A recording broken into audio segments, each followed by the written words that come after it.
Hello guys, welcome back to my YouTube video on how to make a game engine from scratch using Rust. So today we are dealing with the problem of should we develop our game engine as a static linking library or a dynamic linking library. So let me just explain what is linking library. So if you are accustomed with Node.js, then you must know something that is called a node modules. Node modules are list of, or it's a folder that contains all the dependencies for your particular project. Now these dependencies are compiled into your project when you are building this Node.js application. This is what is we called static linking. In lower level languages such as C and Rust, what happens is we have a static library, which is a file that has .a extension if it is in Linux and .lib extension if it is in Windows. And what it does is basically it has a map of functions and the function pointers and how it will work in binary itself. And when we are executing it, it gets compiled into the executable of our project. Now, dynamic library, on the other hand, is basically uh, it stays in your folder or in your machine, and when you are running your executable, that time that dynamic library is get linked. So a static library is compiled during compilation time, whereas a dynamic library is used during execution time. So that is the difference. Now, why do we want to use a linking library in the first place if we are making a game engine? So we want to do that because uh, the reason why we want to do that, because next time when we are creating an application, basically when we are making a game, what will happen is we would want all the features of the engine into our game, and we would want that game to access, let's say, the renderer, maybe the physics engine. Now, we will not be wanting to create that in the game itself, right?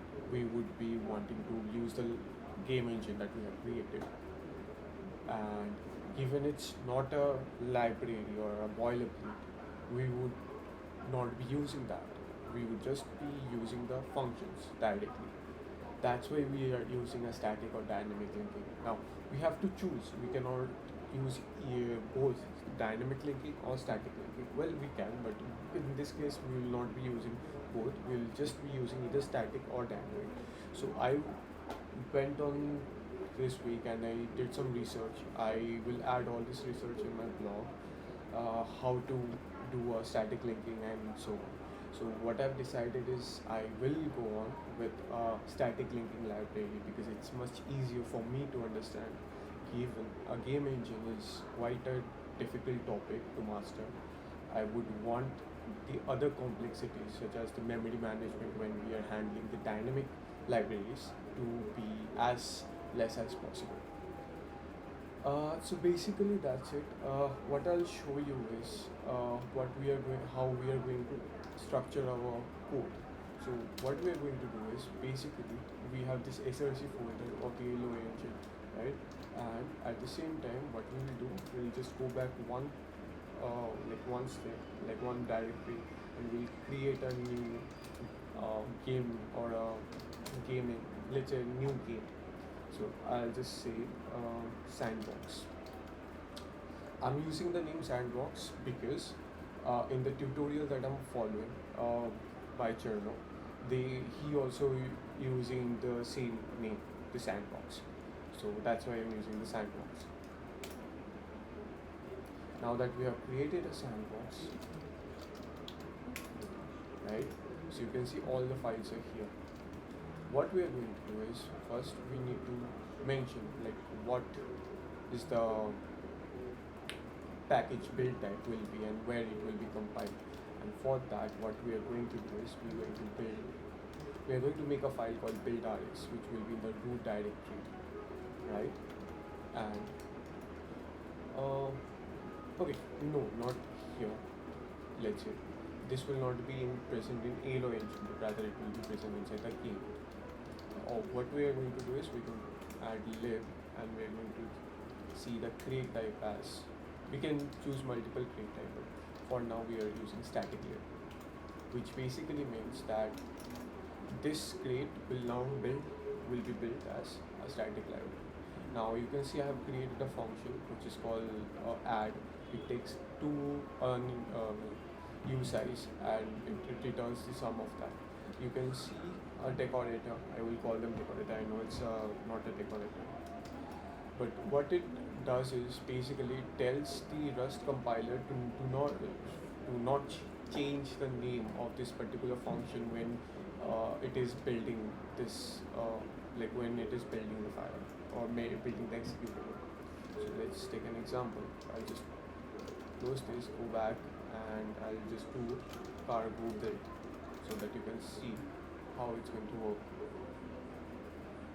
So it's going to take some time. Now the building is complete. We can just go to target, debug, and we can see we have a .a. Now this is our static library.